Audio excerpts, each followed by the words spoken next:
Okay. Sadhguru திருவடிகளை சரணம். சத்குரு ஸ்ரீமத் சதானந்த பிரம்ம குருதேவ சுவாமிகள் மடம், புதுப்பெருங்கலத்தூர், சென்னை 6,63 30/4/2026 வியாழக்கிழமை குருநாள் என்று சிறப்பாக நடைபெற்று கொண்டு வருகிறது. சதானந்த மடத்துல ஐயனுக்கு அபிஷேகம், அலங்காரம், ஆரத்தி, அன்னதானம்னு. ஐயா வணக்கம். ஐயா சத்குரு திருவடிகள் சரணம். ஐயா உங்க பேர் சொல்லுங்க, எந்த ஊர்ல இருந்து வரீங்க? நான் இதே ஊர் தான். என்னுடைய பேர் வஜ்ரவேலு. நான் சுவாமிகள் எனக்கு நிறைய அருள் பாலிச்சிருக்காரு, நிறைய மிராக்கள், அதாவது நிறைய சித்து விளையாடி இருக்காரு. அதெல்லாம் சில விஷயங்கள் இது பண்ணுறதில்ல. ஏன்னா சுவாமிகள் மடம் 1 வருஷத்துக்கு முன்னாடி எல்லோரும் ரொம்ப ஸ்ட்ரெயின் பண்ணி தான் போயிட்டு இருந்து, அது 100வது குரு பூஜைக்கு அப்புறம் நல்ல ஒரு வளர்ச்சி. மக்களுடைய மக்கள் எல்லாரையும் வரவேற்றார். மக்கள் எல்லாரையும் இங்கே அருள் பாலிக்கிறாரு. எல்லாம் புரிஞ்சவங்களுக்கு தெரியும். இந்த இடத்துல உணர்வுகளால் எல்லாரும் உணர்வுங்களுக்கு தெரியும். அது மாதிரி சுவாமிகள் எனக்கு அது ஒரு மிராக்கள் நடத்தியிருக்காரு. எப்படின்னா ஒரு வாட்டி ஃபஸ்ட்டு என்னுடைய சுவாமிகளுக்கு யாசகம் பண்ணணும் அப்படின்னு நினைக்க சொல்ல, அப்போ என்ன பண்ணுறாருன்னா என்னுடைய ஃப்ரெண்டு ஒருத்தர் விஜயமல்லையோடைய பிஏ, அவர் திருப்பதியில் விஜயமல்லையா கெஸ்ட் ஹவுஸ் புக் பண்ணிட்டோம்னா திருப்பதி வேணான்னு கூப்பிட்றாரு. அப்போ நிர்வாகத்தில் ஒரு ஆனந்த் அண்ணன் அவர் என்ன சொல்கிறாரு, என்ன வேலை நம்ம இதுக்கு போகலான்னு அங்கே சாமி கலெக்ஷன் சொல்லி கேட்குறாரு.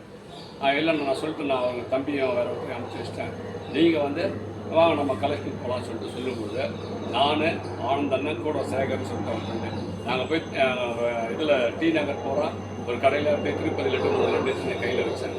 எதுக்கு சொல்ல வரேன்னா, அகத்தில் இல்லாதது புறத்தில் கிடையாது. ஆன்மா சுத்தமாக இருக்கணும். மனம் செம்மையானால் மந்திர தேவையில் திரும்ப சொல்கிற மாதிரி எல்லாருக்கும் எந்த எதிர்பார்ப்பு இல்லாமல் யாரெல்லாம் வராங்களோ அவங்களுக்குலாம் முழுமையான அருள் கிடைக்கும் இந்த சுவாமியோட சன்னதியில். அது 100 மடங்கு நான் சொல்ல கடமைப்பட்டிருக்கேன். சுவாமியோட நிறைய சுவாமிகள்லாம் இது பண்ணியிருக்காங்க. கோபால் சுவாமி ஐயா இருந்திருக்காரு, எல்லாமே பண்ணியிருக்காங்க.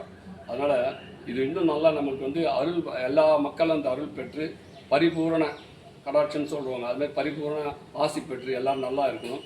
எல்லாரும் சுவாமியோட அருள் பெற வேண்டும் மாதிரி தாழ்மையுடன் கேட்டுக்கொள்கிறேன். நன்றிங்கய்யா. எல்லாருமே இதே இடத்துல நிறைய பேர் அவங்களுடைய அனுபவங்களை பகிர்ந்துப்பாங்க எல்லாரும் கூடவும். அவங்க சொல்கிற முதல் வார்த்தை என்னென்னா, இந்த மண்ணை மிதிக்கிறதே பெரிய பாகியம்னு சொல்லுவாங்க. ஏதோ ஒரு குழப்பத்தோடு வந்தோம், இங்கே வரும்போது தெளிவு கிடைக்குதுன்னுவாங்க. எல்லாமே மாறி ஒரு நிலைப்பட்ட சுவாமிகள் எங்கள் மனசில் நிலையாக குடிக்கொண்டு இருக்கிற மாதிரி ஒரு உணர்வுகளை எங்களுக்கு கொடுக்குறாருன்னு சொல்லுவாங்க. அந்த மாதிரியான பலவிதமான உணர்வுகளை ஒவ்வொரு பக்தர்களுக்கும் சுவாமிகள் கொடுத்துட்ருக்காரு. 1922 தை மாதம் மகம் நட்சத்திரம் அன்று சுவாமிகள் ஜீவசமாதி அடைந்தார். அதனை தொடர்ந்து ஒவ்வொரு தை மாதமும் மகா குரு பூஜை சிறப்பாக நடைபெற்று கொண்டு வருகிறது. பக்தர்கள் உங்களுடைய பேரன்பினாலும் பேராதரவினாலும் தொடர்ந்து தமிழ் மாதங்களில் வருகிற மகம் நட்சத்திரத்தம் மாத குரு பூஜை குருவலம்னு சிறப்பாக நடைபெற்று கொண்டு வருகிறது. வியாழக்கிழமை 4 வியாழக்கிழமையும் சிறப்பாக அபிஷேகம், அலங்காரம், அன்னதானம் நடைபெற்று கொண்டு வருகிறது. பௌர்ணமி தினங்கள் விசேஷமாக இருக்கும், பிரதோஷம் விசேஷமாக இருக்கும். மற்ற தினங்கள் எல்லாமே நீங்கள் ஐயனை தரிசனம் பண்ணுற அளவுக்கு காலையிலேயே சன்னிதானம் திறக்கப்பட்டு இரவு 8-8:30 மணி அளவு வரைக்கும் உங்களுக்காகவே திறக்கப்பட்டிருக்கும். சுவாமிகளுடைய பரிபூர்ண அருள். சித்தர் சமாதி எங்கே இருக்குன்னு தேடுவேன்னு சொல்லுவாங்க ஐயா. சித்தரோட ஜீவ சமாதி எங்கே இருக்குன்னு தேடுவேன் யூடியூப்ல, ஃபேஸ்புக்லன்னு சொல்லுவாங்க.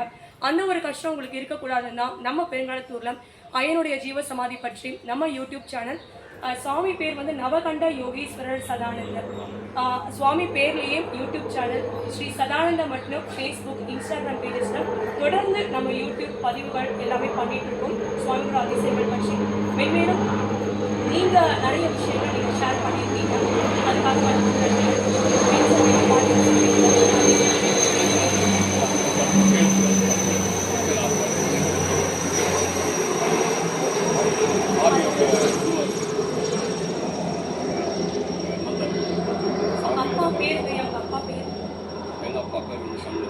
ஐயா பேர் சண்முகம். இவங்க அப்பா காலங்கள்ல இருந்தே ஐயாவுக்கும் இந்த மடத்துக்கும் நிறைய சேவைகளை நம்மளால வார்த்தைகளால் விவரிக்க முடியாத அளவுக்கு நிறைய சேவைகள் செய்திருக்காங்க. சிறு வயதிலிருந்தே, அதாவது நினைவு தெரிந்த நாள்ல இருந்தே ஐயா இங்கே வந்துட்டு இருக்காங்கன்னு சொல்லும் பொழுதும் நமக்கும் அவர் வார்த்தைகளை கேட்குற ஒரு பெரிய பாக்கியம் கிடைச்சிருக்குன்றதை உணர முடியுது. ஐயா வேல்சாமி ஐயா பற்றி சொல்லும் பொழுதும், துளசி ராம் ஐயா பற்றி சொல்லும் பொழுதும், கோபால்சாமி ஐயா பற்றி சொல்லும் பொழுதும் நம்ம அடைகிற சந்தோஷத்துக்கு அளவுகளே இல்லை. நம்மளுடைய வயதுனால அவங்களெல்லாம் நம்ம தரிசிக்க முடியாத ஒரு மன வருத்தம் மனசுல இருந்தா கூட ஐயா வந்து இவங்க எல்லாருடனும் சேர்ந்து பழகி அவங்களுடைய தந்தை தாய் எல்லாருமே ஒரே குடும்பமா இருந்து வாழ்ந்த அந்த நினைவுகளை நம்ம கூட இந்த வியாழக்கிழமை குருநாள் அன்றைக்கு பகிர்ந்து கொள்ளும் பொழுது ஏதோ ஒரு பாக்கியம் நம்மளும் சாமி புரிந்திருக்காரு அப்படின்றத நம்மளால உணர முடியுது. வார்த்தைகள் வரல, உணர்வுகளால மட்டுமே உணர முடியும் அப்படின்றது தான் உண்மை.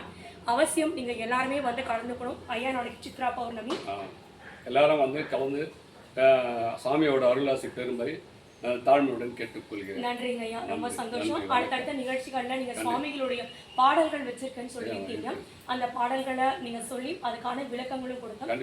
சுவாமிகளோட புகழம் இன்னும் நம்ம மேலும் எல்லாருக்குமே உலகெங்கிலும் எடுத்து போகணும், ஒரு பெரிய கடமை நம்மளுக்கு இருக்கின்றது. இந்த நல்ல நாள்ல நாம நன்றி. சுவாமிகள் வந்து திருமணம் தன்னை அறிந்திட தனக்கு ஒரு கேடு இல்லை, தன்னை அறியாமல் தானே கெடுகின்றான், தன்னை அறிவும் அறிவை அறிந்த பின்னே தன்னையே தான் அச்சிக்கிறான். எங்க அப்பா அந்த மாதிரி உங்களுக்கு எல்லாம் அருள் பாலிப்பாரு. நல்ல நம்பிக்கையோட எந்த ஒரு எதிர்பார்ப்பு இல்லாமல் வாங்க ஐயா, மண்ணை மெதிங்க. 100% உங்களுக்கு சக்சஸ். நன்றி. நன்றி, வணக்கம். சத்குரு திருவடிகள் சரணம். நன்றி.